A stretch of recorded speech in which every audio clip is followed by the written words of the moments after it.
So give us what you got there. I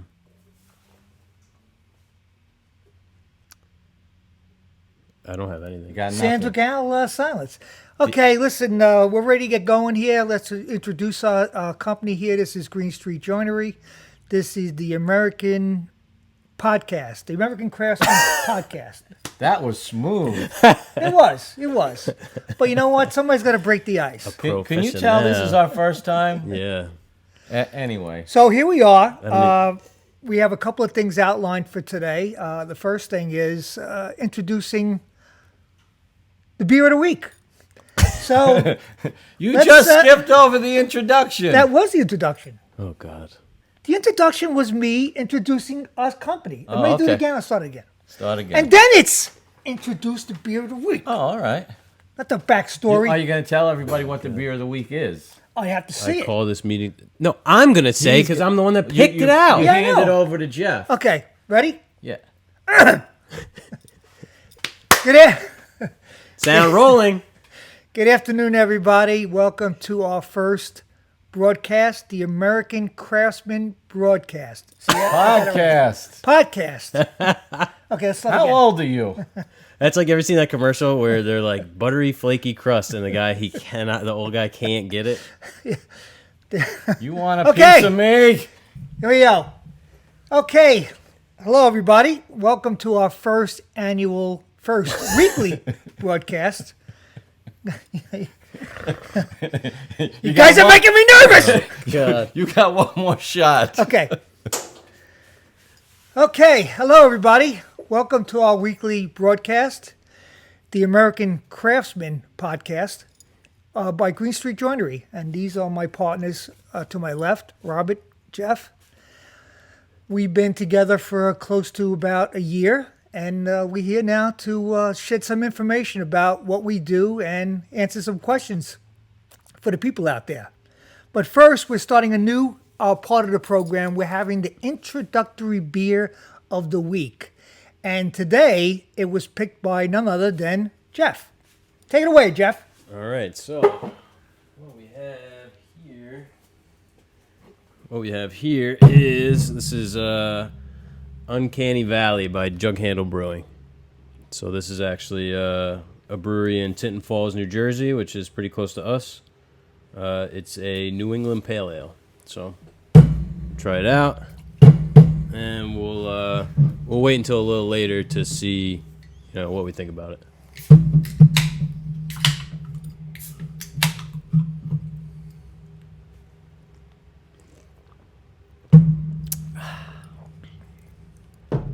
Not bad. Not bad.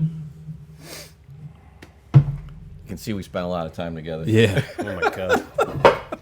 Put the can face in the people. So I think the way we're going to start out is Rich this week is going to tell us a little bit about how he got into woodworking, and in the upcoming weeks, Rob and I will share our story, but we'll start off with Rich.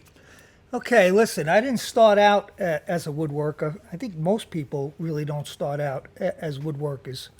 I worked in the white-collar profession as an accountant for a number of years. And then about 1980s, I lost my job as an accountant, and I really couldn't find any work. But I was tinkering around with doing woodworking projects around the house, and my first company is I started a Try Hard Country Creations, which was basically making country furniture. That's a mouthful. Yes, it was. It had 3 hearts for the 3 kids that I had then. It's not that way now, but and then after that, I started looking for jobs in the woodworking industry. So I worked for a number of different cabinet shops over the years. Until I finally decided to branch out on my own. And in about 2006, I opened up my own woodworking shop in Lakewood, New Jersey. And that lasted for a little while, a couple of years. And then I decided to close down and just work as an installer for another cabinet company, which is the place where we happened to all meet at one time. And for the sake of being For the sake of not giving the name out, we're going to use the name Tom. So this is basically our story of how we got together.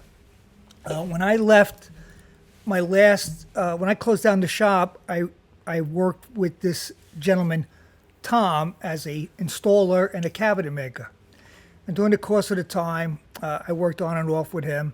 And then there was one time this gentleman came in with this long hair and this kind of nutty look to himself. And I said, who the hell is this guy? And for a while there, I tell you the truth, I wasn't too fond of this guy because he was a little too crazy for me. But one day we went out on a job together and we struck up a relationship. And we've been friends ever since. And the gentleman I'm talking about is Rob right next to me. How long ago was that, Rich? That had to be That was at 3 salon, years ago. right? Yeah, 3 years ago. And the funny thing is, No, Rob, it's more than that.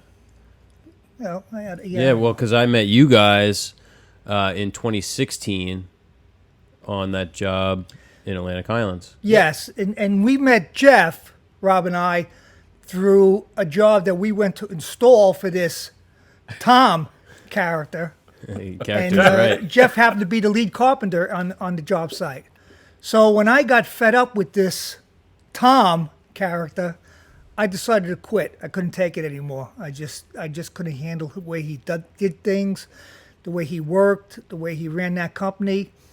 And fortunately, when I left, Jeff took over my position. You're leaving out a vital part of the story. Which is what? You have a wife at home with a humongous pension. So you decided you were going to quit, lay low, and just enjoy retired life. That was the story that there's a man, Tom, That's what he spread. That was Yeah. the rumor that was spread. spread the rumor. But to tell you the truth, he made me sick to my stomach, and I just couldn't take it anymore. Well, what was it about Tom that? I mean, we all have our stories, of course, but what was it about Tom that disagreed with you? He just cut corners on everything he did. Yeah. He put pieces of cabinets together with different kinds of wood to hide things, and then he would sell them to people as a kitchen cabinet. And it was just, and him being in the shop itself made it crazy Yeah, it was a because he little would nerve-wracking. constantly look at you and watch what you were doing. And then he would come over and say, "Oh, well, why are you doing it this way?" He was the kind of guy that would come over and take a couple of screws out of your Yes, case. yes. I've seen him actually one time try to control the table saw from a gentleman, which almost cut the kid's hands off. But that's the way this guy, Tom, was. But on to brighter. Yeah, I mean, it's bigger. sort of the whole ethos there and work environment there is what drove us to create Greene Street Joinery. Yeah. Because this is the complete antithesis of, what was going on there. We go above and beyond for the client. We'll take extra time to make sure it's done the right way. We spend the money on the best possible materials and hardware, finishes. There's just no reason to half-ass it. It No. makes it not worthwhile. Yeah. And we don't do it to be haughty or pretentious. It's just, we choose what we would want in our homes. We choose something based on our experience or recommendation, something that's going to last, that's well made. And we do place quite a bit of importance on where that either tool or product is made, if it's helping other businesses our size, especially locally, within the states. That's an important issue for us as well. Yeah, I mean, we try and control every aspect of the build that we can. If we can get as close to the person producing the material or, where we buy our lumber. Most of our lumber is coming from Western Pennsylvania. We know them all by name now. They know Yeah. us. Right. So we just are more proud of the product that we're putting out. And that was the biggest thing at Tom's shop, was that when you went home, you weren't proud of what you did that day. Took a nice long hot shower. Yeah, and you wake up, you don't want to go to work because Yes. you're ripping people off all day. That was definitely the place you didn't want to go every morning. Yeah. Well, Rich, you want to tell a little bit more about how we met? You know, because I see here on our what are we going to call this? A cheat sheet? Yeah, No, cheat sheet. Our cheat sheet that we're going to talk a little bit about how we formed. Oh, well. So we then met on the job site. That we was met on docking, the right? job sites. Yes, it was a gentleman called, we'll use the term, docking. Like the band. Yes, not the man. Yeah. Donnie And, Dockin. It was Donnie Dockin's house. Yeah. At that point in Beautiful time, house. we were still working for Tom, and Jeff was working for the builder that he was working for. And then slowly but surely, I think you got laid off first. Me? From Tom, Oh yeah, yes. that's a good story coming up. Yes, he coming got- up in a week Yeah, or two. so- He got laid off. So Rich resigns to live off the lamb with his Fat pension. wife's fat pension, right? I take over as the new installer. And he was But- gung-ho, too. Well, yeah, of course. But Rob's on sabbatical at that time. That's Yes. right. Should we? Well, I'm on sabbatical because I had worked for myself like Rich, and one of the things that led me over to Tom's was an elbow injury, and I really couldn't work by myself any longer. And through the Woodworkers Guild, I'd come across Tom, and he lent me a finisher, and I was sort of bartering with Tom as he was paying the finisher. Yeah, Tom in quotes. And doing some work for him. And so I was at Tom's then full time Right. after I realized I couldn't work by myself any longer. So where was I going with that? Yes, story? because then I You were on helped sabbatical. Job. Wait, yeah, I was on helped, sabbatical. I helped Rob at his shop. We did was that Anand's kitchen? No, that's Prasad's kitchen. Or was it No, Anand's? Nan's kitchen. It was Anand's I helped you kitchen. with Anand's kitchen. Yeah. And there was some talk of us getting together and maybe forming a little group together at that point in time. But somebody was drinking the Kool-Aid and decided to go back to this Tom character. And I went back to my fat pension. And we a lot of kind quotes of being we thrown stayed out. we Yeah. stayed in contact together. And then something I guess miraculous happened. And the gentleman over to my left was let go. Not permanently. What but day was that? What day of the year? That was the day after Christmas. Merry Christmas. How much notice did you get? 3 minutes. But I wasn't really Industry let standard. go. It was. I'm just want you to stay home for about 2 weeks, and then I'll have you come back. He's still I waiting. said, really? It was quite an unusual thing. It was weird though. Like, well, we'll save that story. Yeah, Tom, if you're listening, call Rob. He misses you. He's still waiting for that call. I'm still waiting for that call to come back. It's been So it's been 100 weeks now. So it gets to be later in the year, and we're talking maybe in the middle of summer, we started to get together and started working on a couple of things. And Jeff came into the picture, and we formed I guess, kind of an instant bond with one another, and we decided to pursue this and start our own woodworking business. And that's basically how we formed. And we've been Yeah. together now it's actually over a year. The business was formed in about 2 more weeks. It'll be our year anniversary. But the idea was way before that. Yeah, if I remember, I had like 1 or 2 little jobs, and you had 1 or 2 little jobs. We sort of just said, because Rich had helped me in the past, and I'd helped him. We said, let's just put these jobs together, and we'll just split whatever is it left over in the Yes. pot. And this was Well, this I'm was still great. working at Tom's, Yeah. and I'm communicating via text all day about, oh yeah, Rich rustled up another job and got a bid out for this, and I'm over there licking my chops, just waiting for their Something to break. Yeah, enough work to be. We had Patty Pantry who called, Yeah. the queen of MDF. Well, you got to tell him, like, now Rich and I are in our I'm in my late 50s. Rich is in his early 60s. So, I but don't Jeff's look that old. at the time is like 30 years old. He's got a newborn son. Yeah. So his set of requirements is a lot different. So he can't just take the leap like Rich and I Yes, have. because Right, I yeah. have A my fat wife's pension. fat pension. Yeah.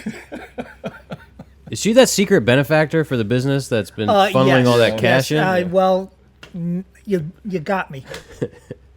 But yeah, so I'm at Tom's, and I'm working 40 hours in 3 days. Monday, Tuesday, Wednesday, I'm working 40 hours, and Thursday and Friday I'm coming here and working with you guys. That's right. 2 full days, Thursday and Friday. Yeah. Not slacking off at all. Yeah, so then my mother-in-law actually ends up in the hospital with some heart issues. Super healthy woman, eats well, does yoga. Turns out that they think, and it come to find out that this probably wasn't the reason. They say this may be from stress at work. So first thing I do is I send an email that says, this is my resignation in 2 weeks. Basically, I'm out of here. So I had to take a leap of faith because it was literally killing me to work there.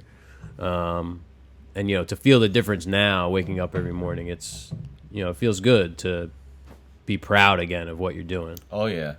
Yeah. You got to love what you do, and that's basically what we do. We love working together, and we love making the things that we make.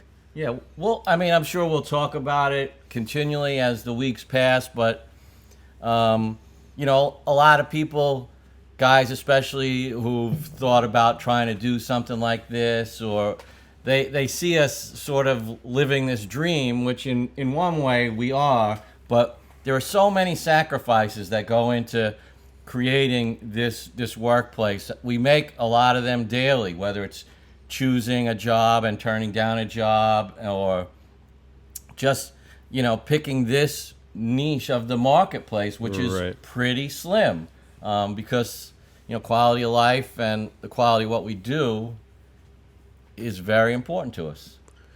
Yeah, I mean, it's difficult to not bend your morals. Yes. Well, not for some people. Right. We've done things for clients that we wouldn't typically do ideally, because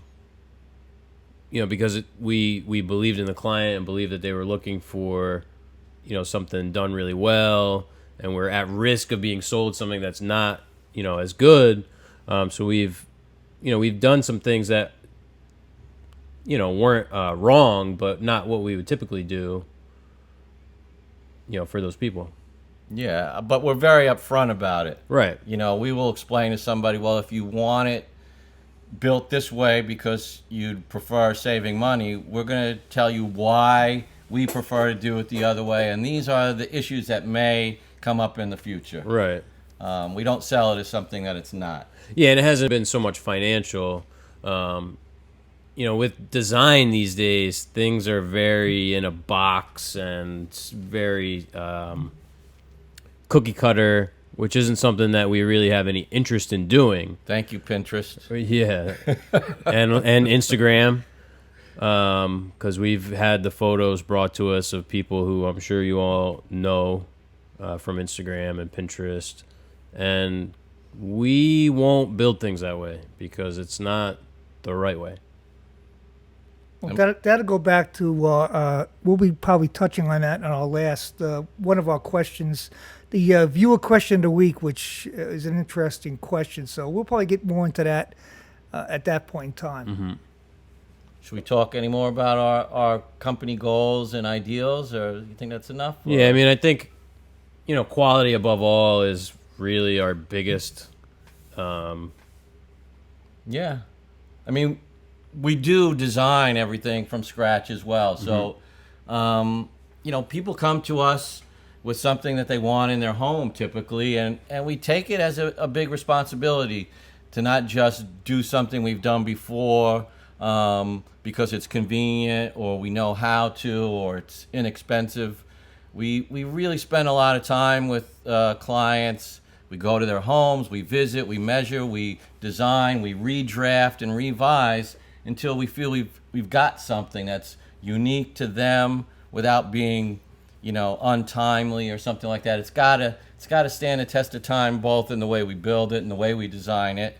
And we look to the masters that preceded us for a lot of those cues. We're not reinventing the wheel. We're just trying to continue those traditions. Right.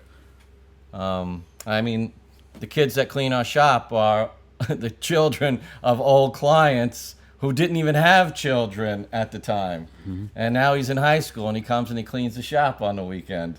That's how long these relationships last because of, our work. Right. And when someone, experiences the difference, you can't really go back to buying furniture and cabinets the way you were before because you see how much of a waste it is in money and resources. And that's another thing. We'll probably touch on that in the future. The value and the economy of a better made product. Mm-hmm. And going back is like if you've ever been lucky enough to fly first class, they bring you food, your knees aren't bumping up against that seat. Boy, if you got to go back and coach again. It was like that ride to Vegas on Spirit Airlines. Can we say that? Yeah, that was great. Oh, no, we at least had the emergency seat, so we did have leg room. That's true. And we did win a couple little bottles of Rob won. Yes. No, well, and you won the free miles. Yeah, that's right. You get to cash those in. We solved the puzzle. We were killing it. Yeah, great flight. Can't say enough about Spirit Airlines. Drink up. Yeah. That's what they tell you when you're boarding. Yeah, especially on the way to Vegas. So do you want to move on to Tool of the Week? Oh, yeah. So I think at least for now, we'll see how many weeks we can come up with a tool. We have a lot of tools. We'll show you guys something that we like and just talk about it a little bit. Sure. Well, this week it's me. And, we're all a big fan of hand tools here. And I have a Veritas hand plane. You know what? That looks like my hand plane. Apron plane? Yeah, it's a small block plane. And, they call it an apron plane. It's something that it's just small enough to carry around in your apron, which is, Calavera apron. Which is right behind Calavera us. Tool That's Works. right. Yeah. Shout out to Calavera. Thanks, Michael. One of the little jokes around the shop is that I seem to like the miniature version of tools, the small tools. And I'd always wanted one of these planes. But, a good hand plane is an expensive piece. This one's somewhere, on the higher end of the basic plane. But it's very well made. Veritas makes some pretty good stuff. And so when Rich came to the shop and brought all his tools in, by the way, the shop here is conveniently located behind my house. So, I put a bunch of stuff that wasn't woodworking related back into the house, and we were all spreading our tools around and staking our claim. And I saw this in Rich's box, and he didn't even unpack it. I just kind of just took it. Yeah. This is mine. And it's been in my possession for a year now. Yeah. Rich is just waiting to cash in on that. Yeah, there's So a you little can bit explain more. the deal now. Yeah, there's a little bit more to this story. So I told him, I said, next time you get a tool in there, I get dibs on your tool. Yeah. No matter what it is. That's it. It could be a $5 piece of tool, or it can be a $100 piece of tool, Or $1,000. $1,000 piece of tool, and he can't say anything about it. That's the Faustian bargain here. That yes, I took this plane, and I fully understand that every time I get a new tool, Rich can come over, he can take it, he can try it, and if he wants it, it's his. And that deal continues forever until Rich Picks picks my a That's tool. that one thing. So that's how much I wanted this plane and enjoy it, and also knowing that it was Rich's, add some value to it for me. But it's really a handy thing for knocking down corners.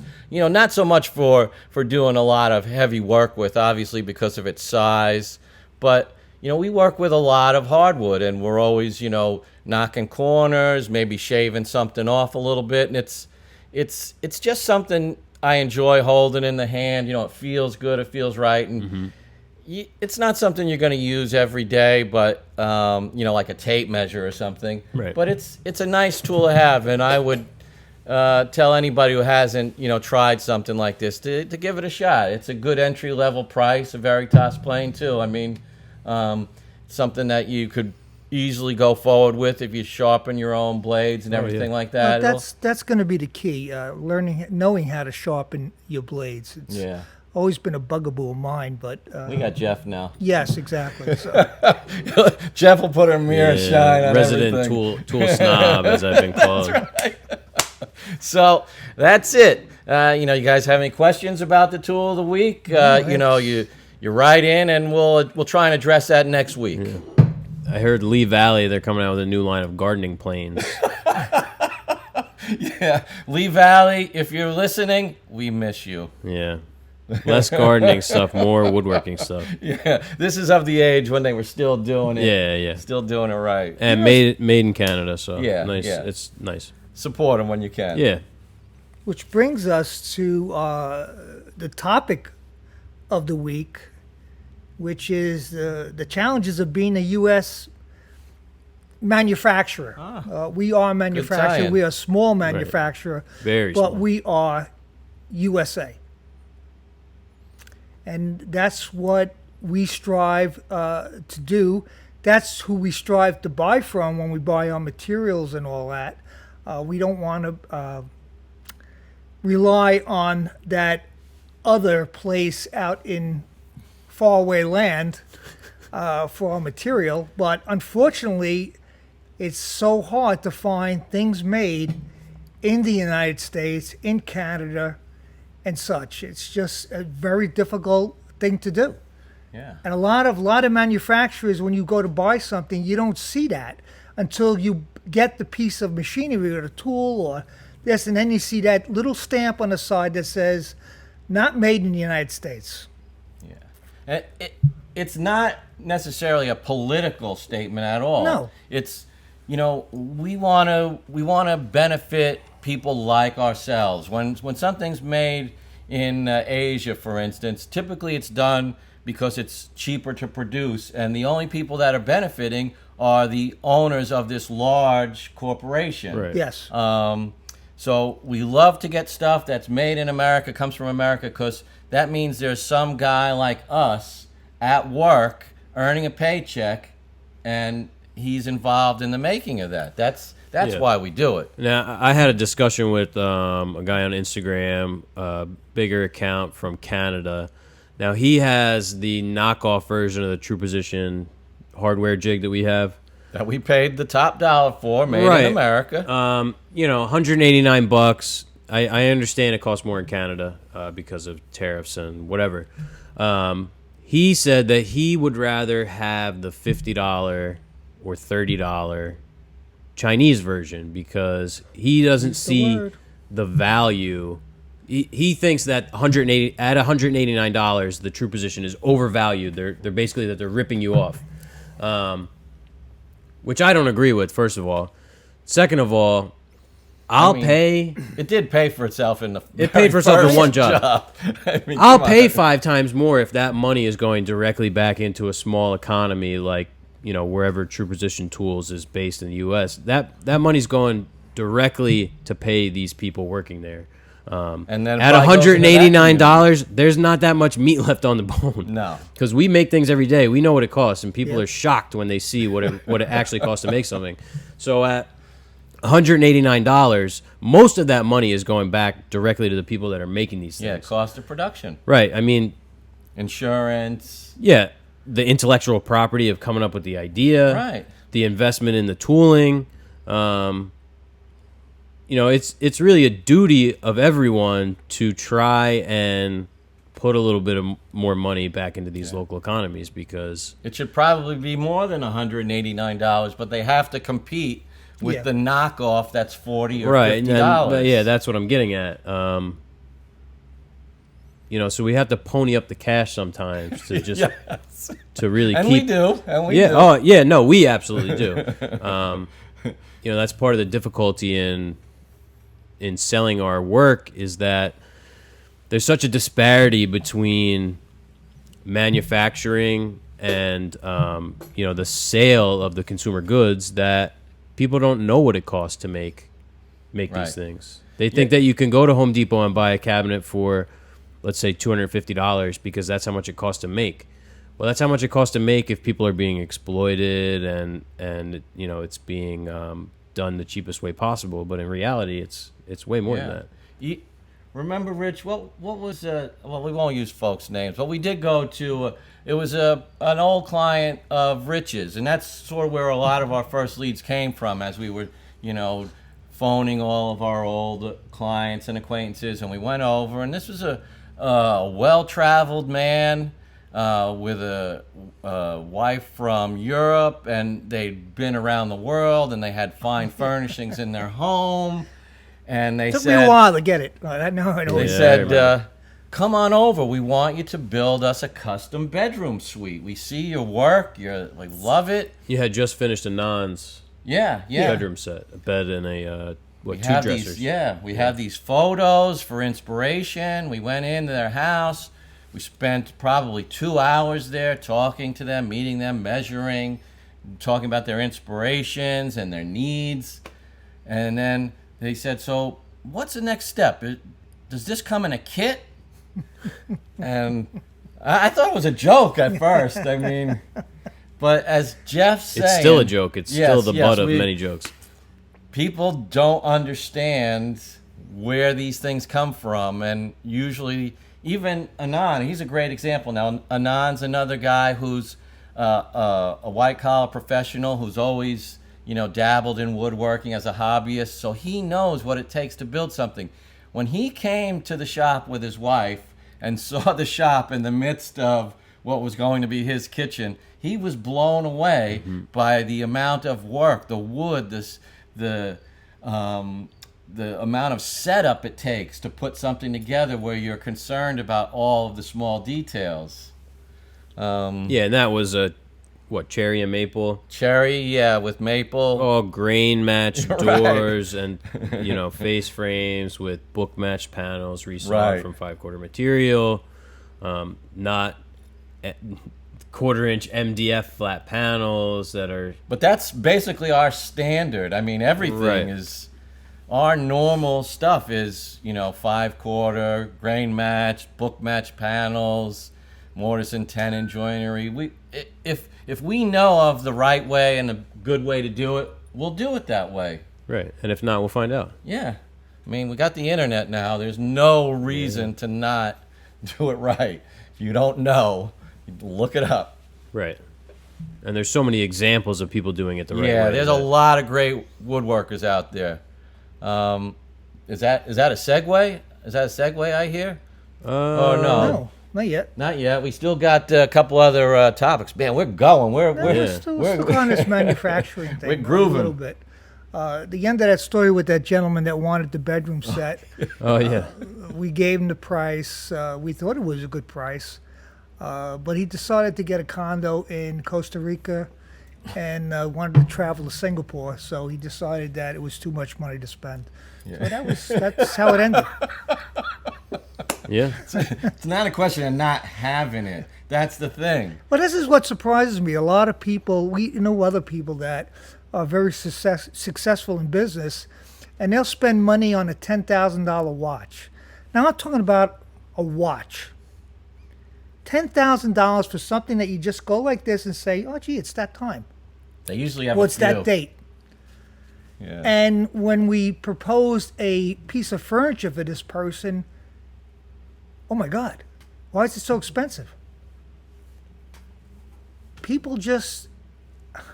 Rob made a good point today about that. He goes, it's because people can't wear a piece of furniture, but they can wear an expensive watch, they can drive an expensive car, they can carry an expensive pocketbook, which is their status of who they are. Yeah. But they won't spend the money on a beautiful piece of furniture that can actually be passed down generation to generation.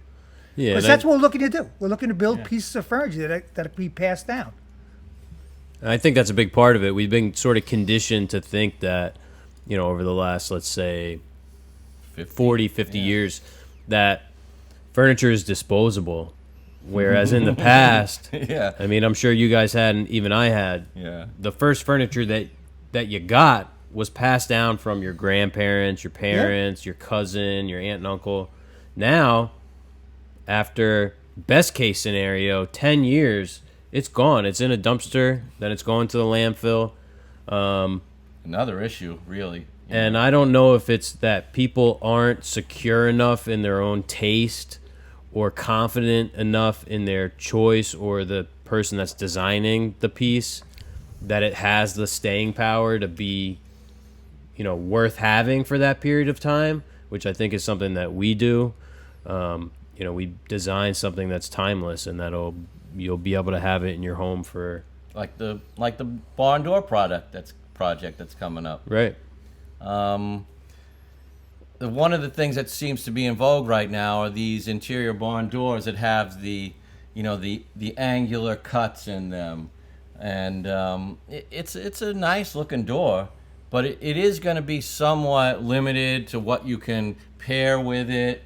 It does have a striking modern appearance, but it's part of this whole transitional design where they're mixing different time periods and if you're coming to us, you're looking for something that's perfectly suited to you and your tastes, and you care about quality, longevity, and all these things. So we typically will advise that maybe in 10 years this door is going to still be rocking, but the style may not be. Right. And then you're going to be caught with this 4 by 7 foot door that you're going to look to replace. Yeah. Do you think they were saying that about Golden Oak like 25 years ago? Those kitchens that Red are still Oak, haunting us all. Yes. And the cathedral. The half overlay, Red Oak. I wish they were saying that. I wish they were warning people. There might have been somebody. The rotary cut plywood panel in the middle. They weren't shouting loud enough. Right. Which it's a battle. I mean, it's a real battle with people. Tell the end of the story, right? What happened with the door? Yeah. Yeah, I mean, we got asked to build a door that, it wasn't up to snuff. Basically, to build this door, we couldn't do it the right way. So basically, we said that, we can't build the door. And we ended up building it the proper way. We did kind of have to go over the designer's head. Yeah. I mean, we're constantly being challenged on our expertise, for the sake of, an aesthetic that is just subpar and can only be built with MDF or particle board or, just a material that we feel is inferior. So. Yeah, or for something that's probably more of a temporary piece. And we wouldn't, we just never consider anything temporary. Right. Yeah, it's wasteful, and it's not fulfilling for us. Yeah. You got a 2-year-old boy. Yeah. I mean, we think about those things, what kind of planet we're creating and leaving. Mm-hmm. Yeah, because all the finishing we do, we don't use any toxic chemicals. We just all use tung oil, basically, and there's this other product that just came out of Belgium. Yeah. That Rubio we use, Monocoat. Rubio Monocoat, that covers a lot of different colors and all that. So All plant-based. it's a little bit more time-consuming to do, but in the end, we're not spraying lacquer, we're not spraying toxic chemicals into the air, and we're trying to do our best to help the climate. We'll probably talk about off-gassing. Yeah. One episode. Oh, that was me. Sorry. Oh, no, the other type. The other type. Rich is he had some cabbage for lunch. Yeah, the beer. That beer's going down pretty good. It's good. I know we'll spend a little time on that, but I've had a couple beers from them. Yeah. Jughandle. Yeah. Nice. I think they're over there by MJ's, kind of maybe. Oh yeah. Yeah, save that to the end. Tinton Falls know. is probably It's not a Coors You Light. know I 20 digress. I minutes away digress from like us. at the drop of a hat. I'll be off. Which brings us to our next topic, which is the petty petty gripe gripe of the week. Yeah. Rob is our petty griper. Yeah, this is probably going to be my weekly thing. But, I wouldn't mind handing this off if somebody's got something valid. He's and an important angry. to say, He's an but- angry old man. Yeah, I'm yelling at the clouds. But, Shaking his cane. the petty gripe of the week's not always going to be about woodworking and probably not going to be about woodworking often at all. And it is petty, but it's a gripe. And I'd like to hear from you out there if you share in my petty gripe. And this week, it's about pretzels. We consider ourselves pretzel lovers. We always have a nice big jar of pretzels in the shop. We're snacking all day. We got a pretty nice environment here. Maybe one day we'll give a little shop tour. But for now, take my word for it. We are pretzel lovers. But my gripe is, why can't the salt stay on the pretzel? How many times do you take the pretzel out of the jar and there's all the little spots where the salt used to be and there's no salt? Yeah. And then like Rich, he's like going over there, shaking the jar, pulling out the pretzels with the most salt. By the time the jar's halfway down, there's like all these bald pretzels. And all the salt's on the bottom. Yeah. Yeah. Why is that? You never see that with potato chips. Nope. Popcorn, if it's got salt, it's got salt. Exactly. What's with the pretzels and the salt? Well, it's a different kind of salt. Yeah, but I mean, they can't make it stick? This is what I'm saying, pretzel folks. Invent a pretzel where the salt sticks. Put enough salt on it. We don't want low salt. We don't want no salt. We want salt on the pretzel. I want to have the ability to brush the salt off. Yeah! I control that. I don't want the pretzel manufacturer to control that. Yeah, if I it's want too a salty, pretzel we with want to salt rub it on it. off. Well, it's like a salt bagel. Salt Same bagel thing. is covered with salt. Yeah, and I rub the salt off if I don't want all that salt. Yeah. I like the salt. If they can do it on a bagel, how come they can't do it on a pretzel? That's true. I challenge you, pretzel manufacturers. I challenge you. I throw down the gauntlet. Who's the pretzel manufacturer? Who we got? We can't be naming names. Of Yeah, these we can't. Inferior It's pretzels. a We Pennsylvania will name brand. the name of the pretzel who keeps his salt, No, but we or talk a her lot salt. of. We You know, talk a lot of. well, I don't know. We even does a pretzel have a gender? 2020, a pretzel can have a gender. Is that an appropriate topic for I the don't know. Modern Craftsman, Got American me. Craftsman Podcast? I know what I have to we revisit have to that check with our lawyers on that one to see if we can even be mentioning that. All right, so we'll move on. So that is the gripe. That's my petty gripe of the week. Yep. Pretzel salt. Yeah, Keep it on there. yeah. And add more.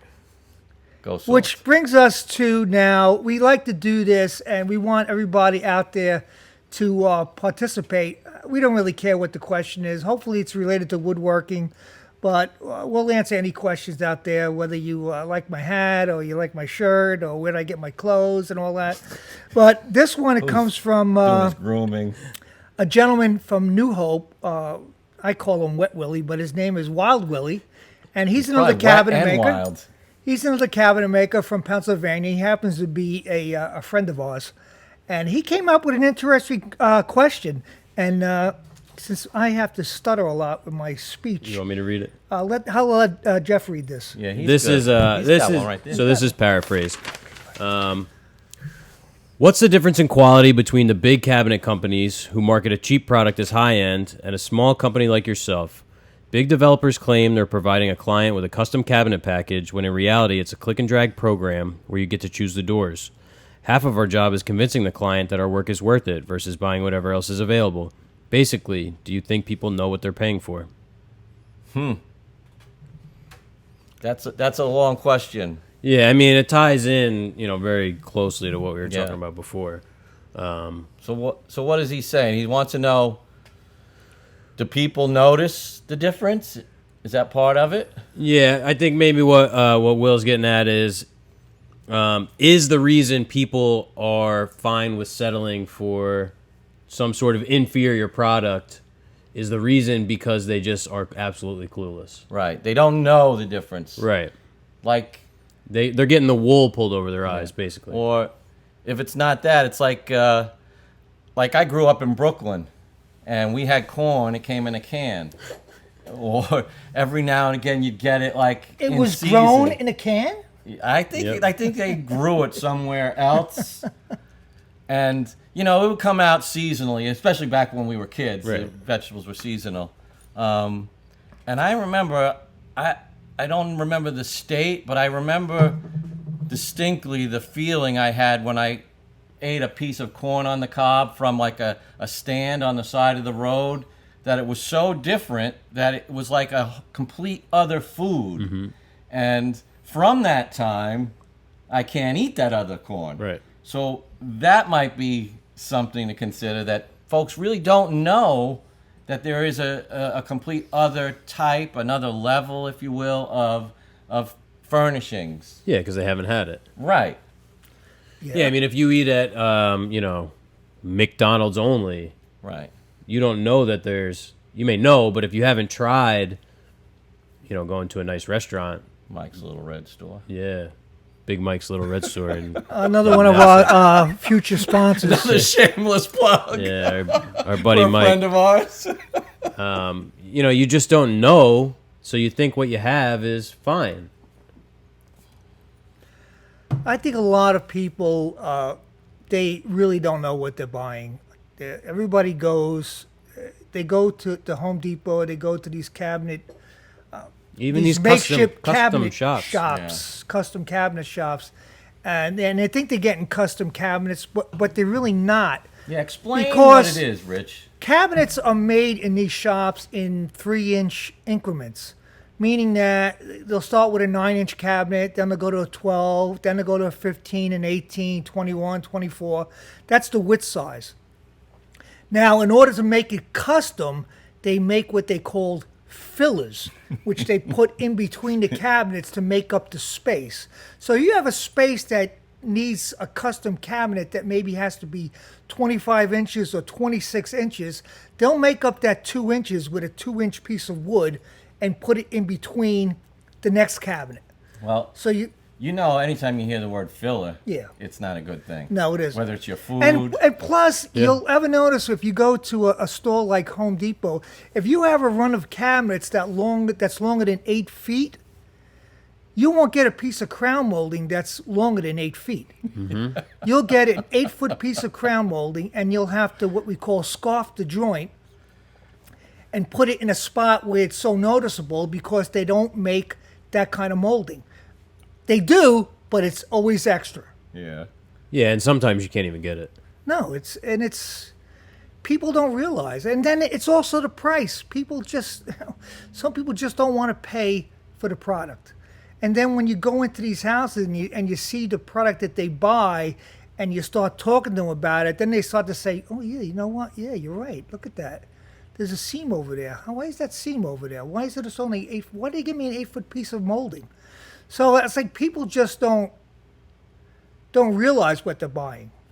And what goes against also that is also when people like this cabinet shop, Tom, who considers himself a high-end cabinet shop, basically he just makes boxes and orders the doors from another manufacturer. A factory. Yeah. So, and his doors and his drawer boxes are all plywood, maybe some hardwood, but they're all also pre-built. So a lot of these companies, these cabinet companies, don't manufacture anything. They buy it from a manufacturing plant. Yeah, they're box builders. I mean, we've spoken to a bunch of people, local guys all over that's where they work. They work in a place just like that, where they have a sliding table saw and an edge bander, a biscuit joiner and a pocket hole machine, and they build boxes all day. And 3 clamps in a 5,000 square foot shop. They screw on hinge plates, and they come when the doors come. They bore them and they snap them on. And they call it a wait for day. that big order to come from the door company or the drawer box It's company. all on Right. 32 millimeter pre-drilled systems. Mm-hmm. They just hit in. They don't just tap in the tap hinges. the hinges in. Which is fine. You know, it's fine to use. If you sell it for what it is, right? Yeah, the Euro system is a valid system when done right. But to use it as a crutch to just sell. Sold, I'm sorry to interrupt. Or sold at like an IKEA price. Right. These things are essentially IKEA cabinets. No, stretch there with a different door and frame, if there is a face frame, which is, just your basic factory assembled thing. There's staples. When you turn it over, you see the staples, you see the pin nails. Yeah. Right. Now, these things jump out at our eye because, this is what we do. This is our vocation. And if we went into a house and we point out one, then the homeowner goes around their house going, "Oh my God, look at this." So I'm sorry. Go ahead. I probably I forget where. I forget what I was talking about. Nice but, going there. we're not going to gang two 36-inch cabinets together and then shove a 3-inch filler in the end. No, we'll make it. We're going to make a 75-inch, 75 and 9/16. Right, whatever it needs to be, that's exactly what it's going to be. And it's going to be one cabinet. It's not going to be two with a filler. It's going to be one cabinet. The kitchen, we just delivered a kitchen mudroom barn door to some nice clients in a couple towns over. Rocky Top Road. It was, how many? Morganville. Yeah, how many cabinets total was that? Really, it was maybe a dozen cabinets. Yeah, and this is a big kitchen and mudroom. The whole kitchen was 2 base cabinets with 2 uppers, and that's it. It was a 12-foot run divided by a range. We had the pantry was 9 feet tall and 8 feet wide. One cabinet, one single cabinet with 12 doors. Yeah. Yeah. You're talking about 4 dozen cabinets if this project was done. Yeah. The way most people do it. Yeah, so it's less filler. It really means more storage space. It means more economy as far as, the materials that are required, which is, an ecological measure. It's all thought out by us. And it just looks good. Yeah, it looks and works good. Yeah, it looks so much better. Especially a kitchen, something Especially functional. because we've gone with we use 1-inch stock now for the doors and the drawers. So it makes it beefier. It makes it solid. It's like closing the door of a high-end Mercedes or even more. The drawer, we build everything from rough lumber. So it comes in as rough lumber and plywood, and that's what it's all made out of. We took me a week just to make the drawer boxes. Right, we build the drawers. No exaggeration. Unless it's a super deep drawer, it's one piece of wood. Yeah, all those 9-inch drawers, one piece. Yeah, we didn't have a single glue up. I've seen with Tom like a 4-inch drawer that had 5 pieces of birch. If you think that's Nordic possible. Birch, yeah. So this is all FAS hard maple. Yeah, clear hard maple. 4/4. Through dovetails every corner. The bottoms 3/8 rabbit. We used to use actually 1/2-inch bottoms, but we were having trouble fitting that. With the bloom undermounts, which is our preferred slide, we were having trouble. Creating that 1/2-inch space plus then the 9/16 that it needs for the bottom of the drawer, and that lining up with the dovetail joint.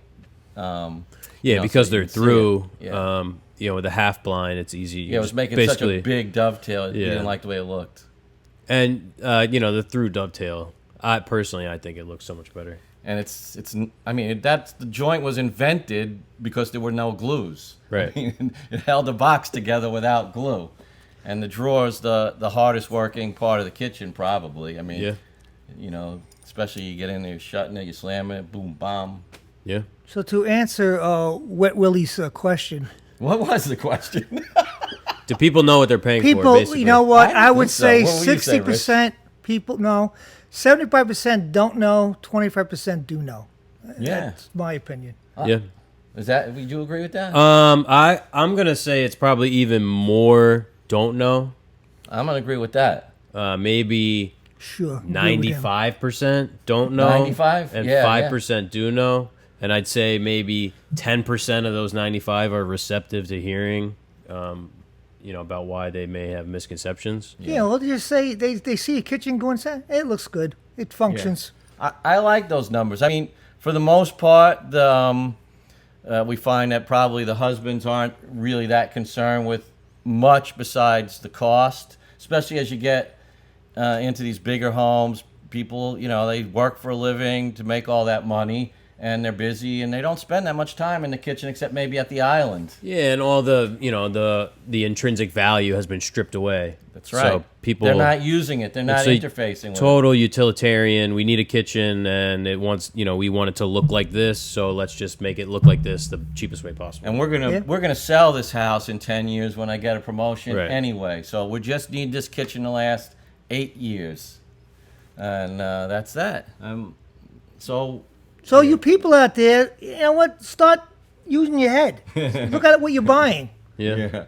And Will's right that a big part of our job is convincing people. Not even convincing, but explaining why. Sometimes we feel guilty even. Yeah, and we're never gonna get what we deserve, so we really have to. We make a lot of compromises to be able to put a price together. Sure. I mean, typically, we're just paying ourselves based. It's all time and materials.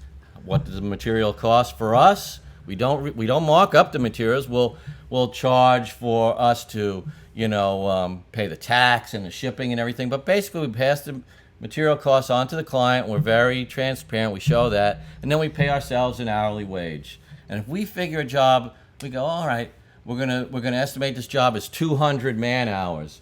We know it's gonna take us 240 to do it the way we want to do it. But we're not gonna get it. We can't price it at 240 hours because it becomes unaffordable for the clients that we're hitting right now. Right.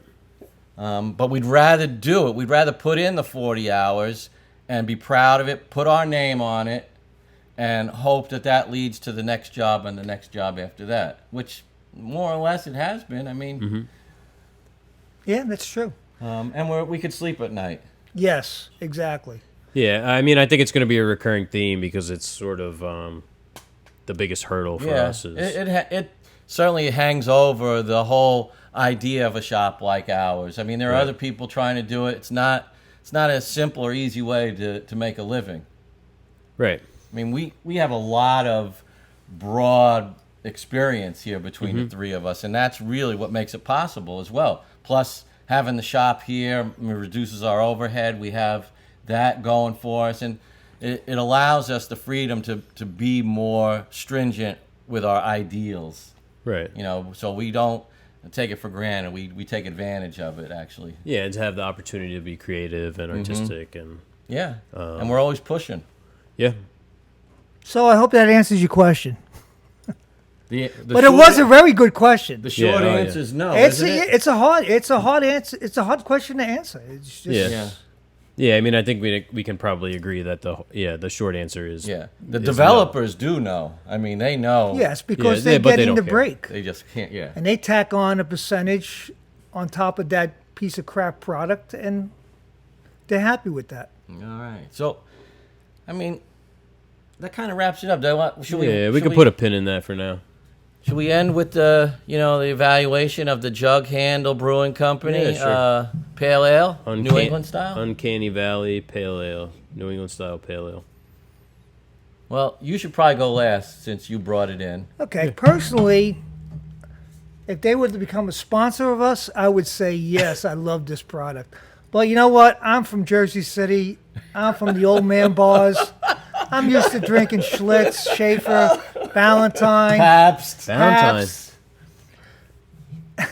Off a tap. So you know what? Stick a Coors Light, stick a beer, a Budweiser in front of me. I'll be happy. A lot of these beers are coming out. They're good. It's good for the environment. It's good for the economy that they're coming out. But you know what? I'm not really a IPA drinker, so I'll pass that on to the younger folks because I'm set in my ways. Sorry. Okay. This is an IPA? Is that what that is? It's a pale ale. It's a pale ale? A New England style pale ale. Okay. Well, I'm not a big drinker. I'll have a couple of beers, and as the guys know, my drink of choice is going to be Guinness. And I'll have like 2 or 3 Guinness. I really enjoy it. But I like this kind of stuff where you're tasting something different. I would say I'm definitely no connoisseur, but it tasted a little fruity, kind of summery, and refreshing, if you could think of it that way, without sounding like a commercial. You know, it was pretty cold, and we had lunch, and we're sitting here in the air conditioning, and it's kind of like life is good. Yeah, this is definitely a life is good. I'm sipping on this, and if you came in with this when we were sitting out on the back deck, I would say, yeah, throw me one of those. Yeah, I mean, it was good. It's very dry, very hoppy, pretty bitter, which is the kind of stuff I like. So I like it. I like that it's being made, you know. Well, yeah. Well, that's all the that best stuff. part. It's down the made in road. New Jersey, and that's great. Yeah, That fits right in with us. I mean, we buy screws made in America, which yeah, that's right. people think we're joking when we tell them, but it's not a joke. Yeah, Yes, and any of you microbreweries want to sponsor us, we'll definitely enjoy your beer too. definitely try it out. Yeah. We just got a beer cooler for the Shameless shop. ask for a sponsor. Yeah, or free beer, however you want to put it. Exactly. Yeah, so we'll review it. Yeah, so we say goodbye and thank everybody. That's Our closing remarks. Basically, it was nice talking to you people. sharing. I want to really pursue this even more in the next couple of weeks and make this a nice weekly thing. So we really want some questions out there. So Yeah, again, how silly the questions may be, throw it at us. If we think it's silly, we won't use it. So yeah. we'll make it up. Let us know what you liked, what you didn't like, how we did. Right, we're a couple of woodworkers. We're not professional Right. broadcasters. This was our very first attempt at it. We just hooked up the equipment today. We Yeah. Well, it Not actually without its own it took us a issues. couple It of did days. take us 2 days. Yes, we had Yeah. some minor malfunctions. Yeah, But we're can-do guys. that's right. So we'll see you again, hopefully next week. Take care. Till next time. I think they were pretty good. Yeah.